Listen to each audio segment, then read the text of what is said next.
Hi, everyone, and welcome. My name is Valerie Jackson, and I'm the Senior Director of Global Inclusion and Diversity here at Procore. Welcome to our session called Unconscious Bias and Our Brains. I lead the Inclusion and Diversity team here at Procore, and I'm excited to be presenting this session right now and also being here live and in the chat with my colleague and teammate Miguel, who will introduce himself and then dive into our agenda to give you the rundown on what we're talking about today. Miguel?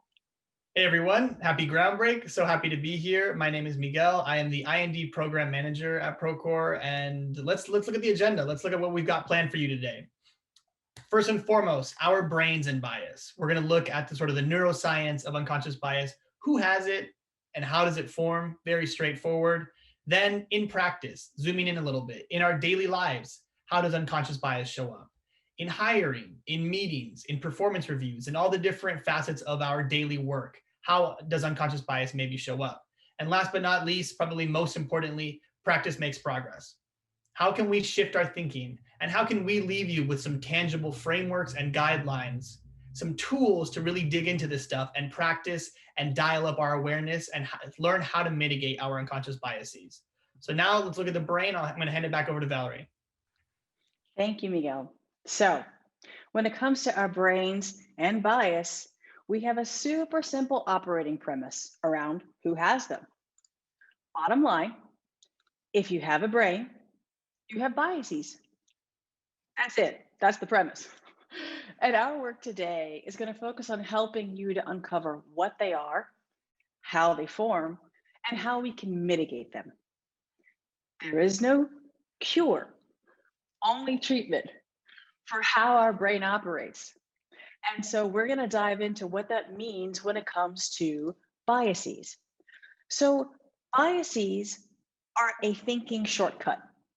They have been used since we were created as humans to shrink our processing time. Okay, the brain is always processing tons of inputs, tons of stimuli. The thinking shortcuts that it creates based on the information it's processing are designed to help us think faster, make decisions faster, be more mentally efficient. However, those thinking shortcuts also result in preferences for something or against something or associations between things. Keyword being preference. That's what a bias is. We can know about it, which makes it conscious, or we can be unaware of it, which makes it unconscious.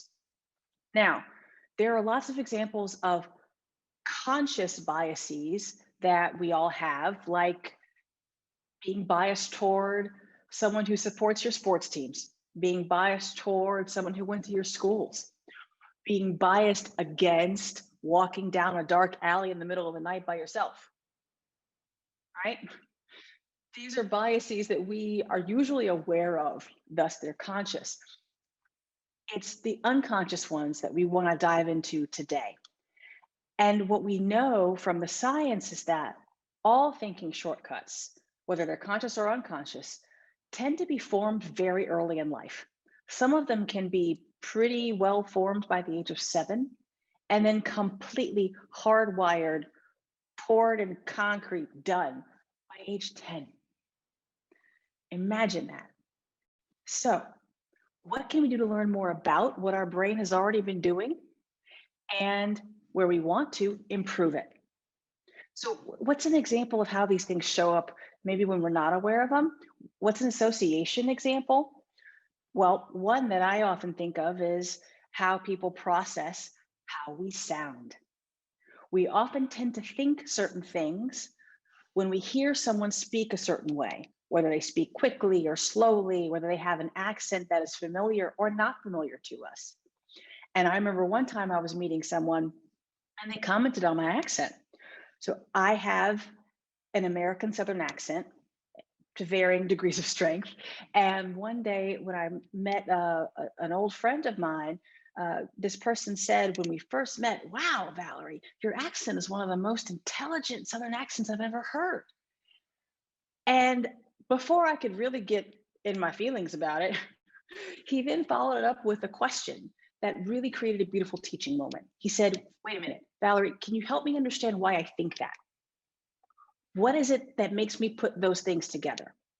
And we were able to dive into the fact that there were a lot of stereotypical media representations of people who sound like me, who had certain other characteristics. And he didn't know anyone in his real life to counteract that stereotype. So that's one example of what we don't know impacting our day to day associations and thinking processes. I'm going to turn it back over to Miguel, who can talk us through a framework we put together for how we can elevate to our awareness, understand, mitigate these biases, and make ourselves better. Miguel?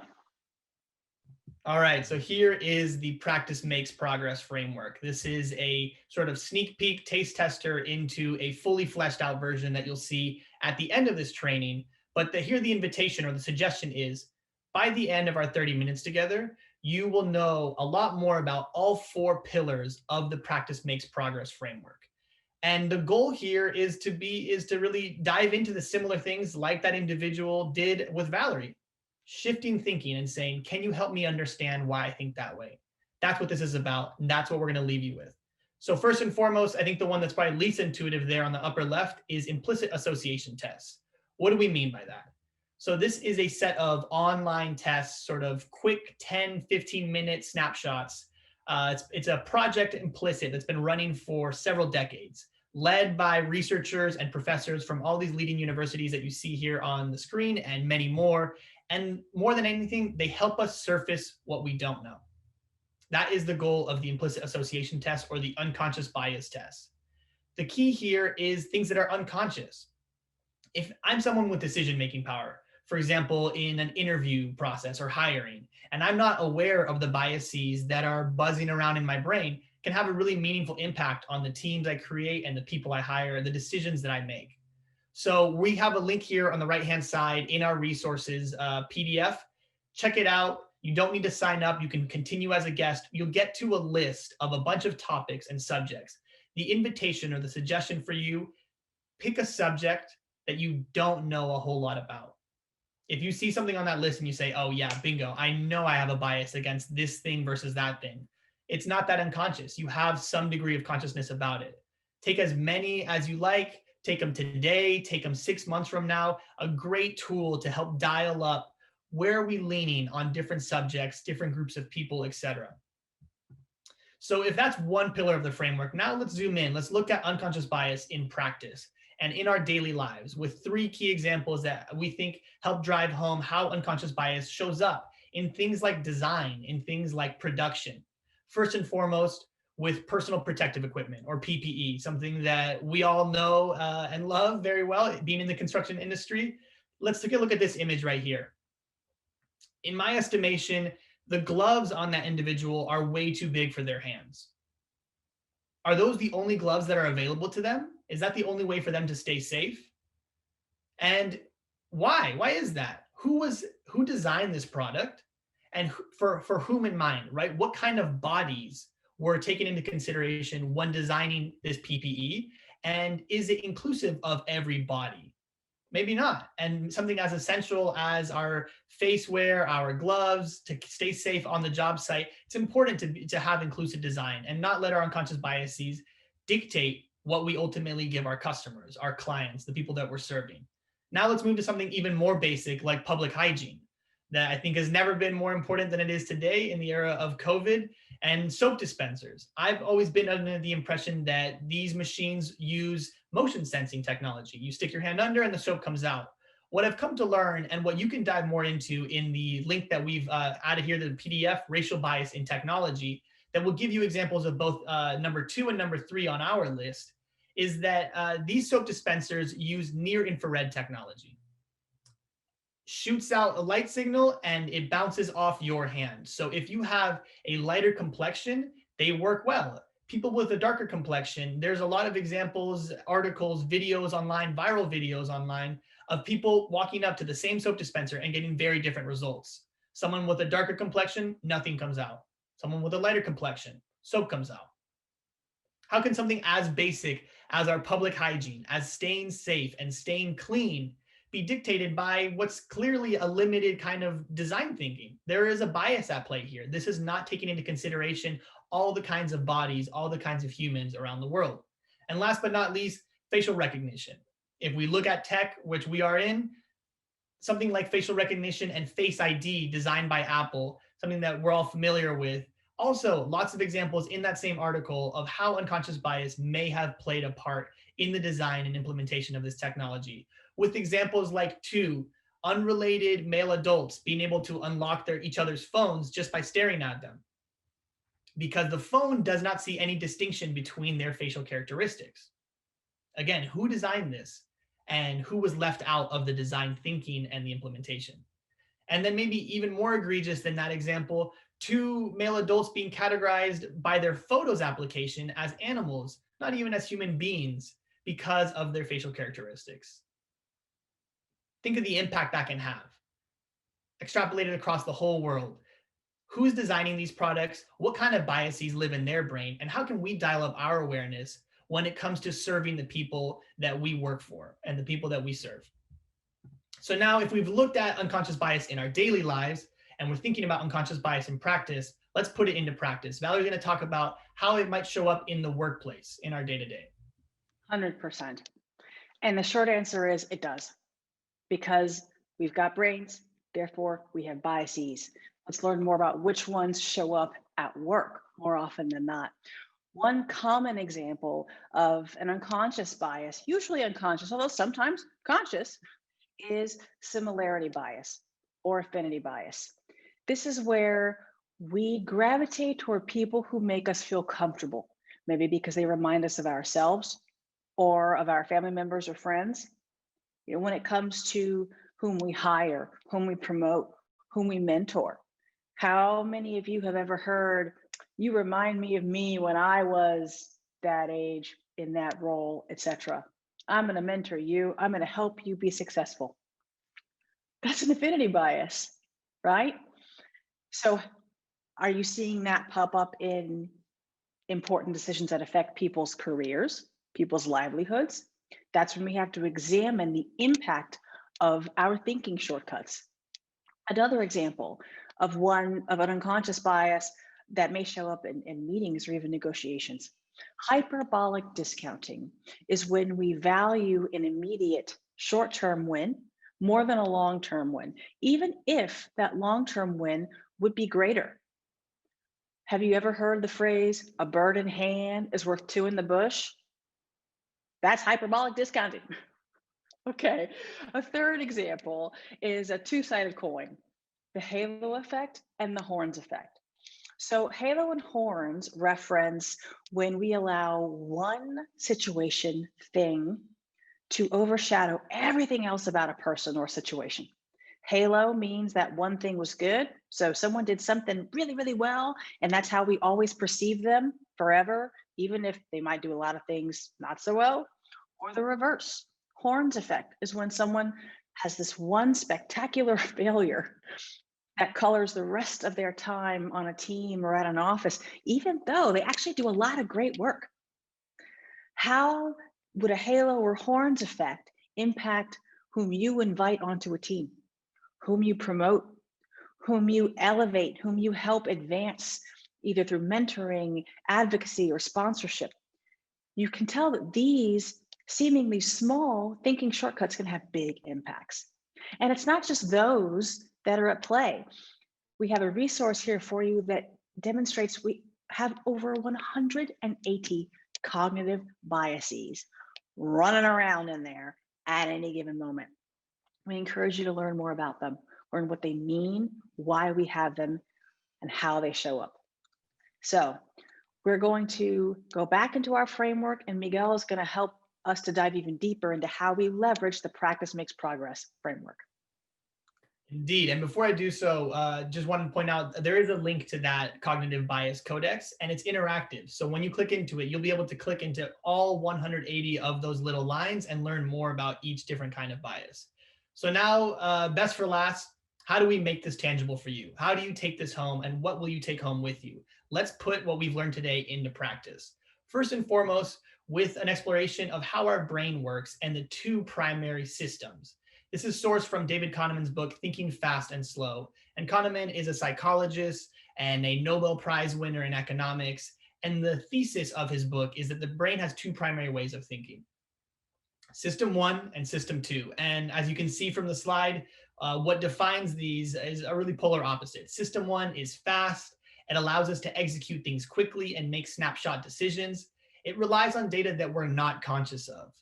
And because we rely on it so much, it's our natural brain state. It is our homeostasis. This is where our brain likes to operate because it's easy, it's quick, and it's efficient. We will survive with this. But because it moves so fast and operates on unconscious data, the results often are error prone and have a high rate of error because we're moving so quick. We're not thinking about what we're doing, we're just doing. And we like to say that this is where unconscious bias throws a party. This is where it thrives because we are not slowing down to compare and contrast and think deliberately about the decisions we're making. Then on the other side, system two feels like you're trudging through mud. Our brain does not like to be in system two and will stay in system one if left to its own resources, its own devices, unless we trigger our brain to go to system two. It's slow, it's conscious, and we often and almost exclusively use it for complex decisions and tasks where we say, okay, the stakes are high here. I got to slow down. I got to make sure I get this right. I got to dot all my I's and cross my T's. And because it's more deliberate, the results are often far more reliable. And this is the kind of thinking that helps mitigate our biases. If we trigger our brain into system two, we have a much, much higher success rate at mitigating the things that maybe we weren't conscious of. And when we start dialing up and saying, oh, shoot, I was about to make a decision that was maybe riddled with bias. I'm glad I slowed it down. So you understand a bit the concept of system one and system two. Now, Valerie's going to talk about when and how to shift from one thinking to the other. Indeed, because we have to trigger the shift. Shift will only happen if we make it happen. So when do we want it to happen?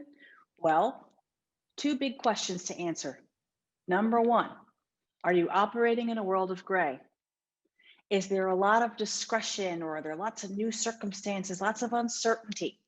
If there is, seek to trigger system two thinking. One way to do that is by using a process, using a checklist, something to keep us grounded in structure and certainty and help trigger us into system two thinking so that we can be more thoughtful when we navigate the lack of certainty and discretion. The other question we want to ask is, what impact is my decision or my action going to have? What's the scope of that impact? The greater the scope, the greater the impact of whatever we're contemplating doing, the more important it is to shift into system two thinking. And we have provided for you some great resources from research universities on how you can do this at key points of an employee journey, key points of manager's journey, leading a team. Now, that's when to shift. How do we make that shift? Well, we start by breathing. Sounds simple, but believe it or not, we often forget how to do it. We forget when to do it. Have you ever noticed all of a sudden you don't realize when you stop breathing, but you had stopped breathing? So, my friend, breathe. Now, lower your shoulders. Take a breath. Okay, that's what it feels like to breathe. You're welcome. Now, we have an exercise that we do here at Procore that we've borrowed from Dr. Andrew Weil. It's a form of box breathing called the 4-7-8 exercise. And what we do is we inhale for a count of 4, hold our breath for a count of 7, and then exhale for a count of 8. Do that 3 times in a row. Inhale for 4, hold for 7, exhale for 8.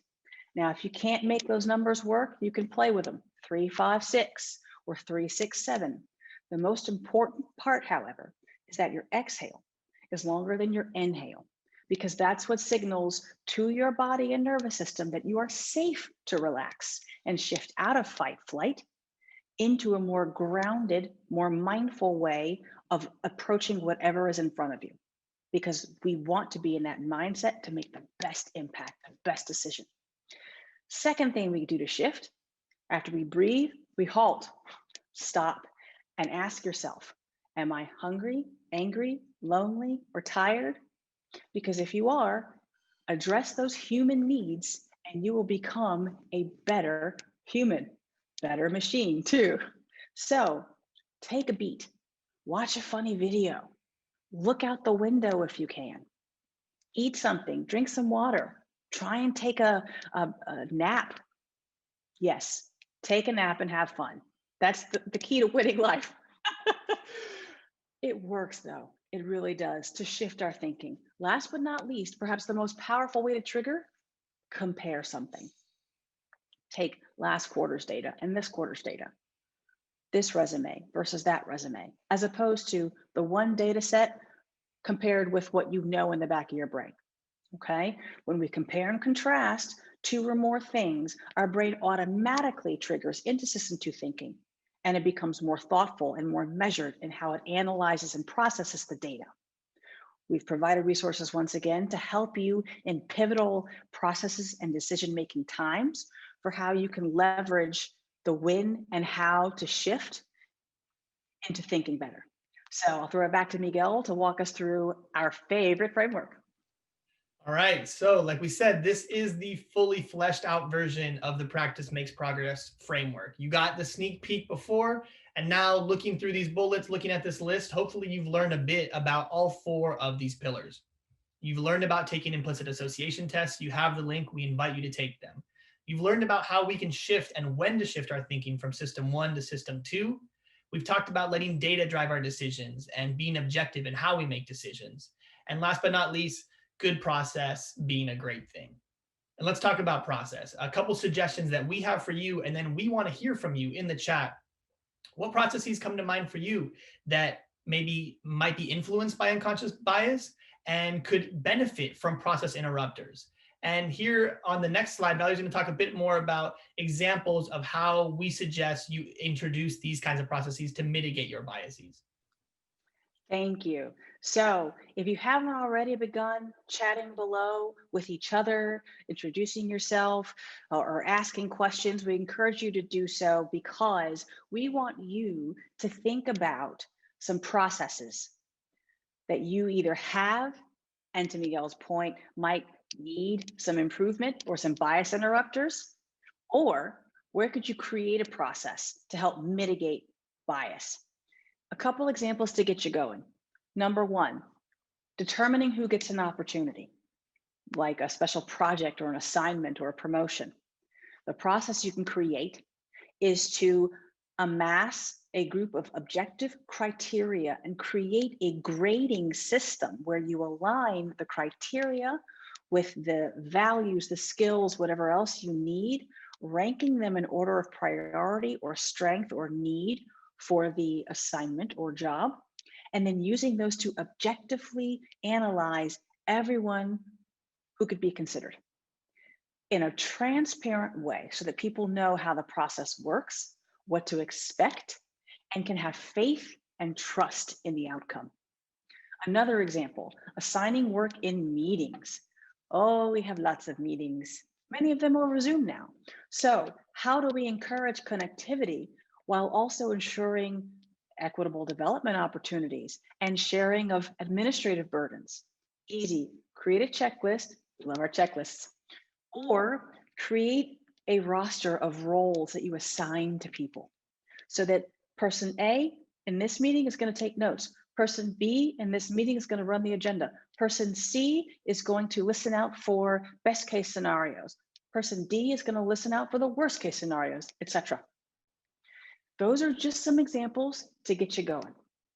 What are some examples that you can think about and share with your colleagues down below? And if you have any questions, Miguel and I are here to help you answer them. So, Miguel, any last thoughts? Like Valerie said, we want to hear from you. We are in the chat. Let us know what processes exist in your day-to-day and which ones might benefit from some bias interrupters. We want to know, we want to source the brilliance in the room, and we're here to chat for the next few minutes. We're also here to answer any questions you might have and before the session close here at the 30-minute mark. But last but not least, thank you so much. Thank you for investing in yourself. Thank you for taking the time out of your day to attend the session. We hope you took something out of it. It's been a pleasure to be here with you. Thank you for investing in Groundbreak, and we look forward to seeing you in future sessions. For Valerie and I, we're signing off. Happy ground break, and we'll see you in the chat. Cheers.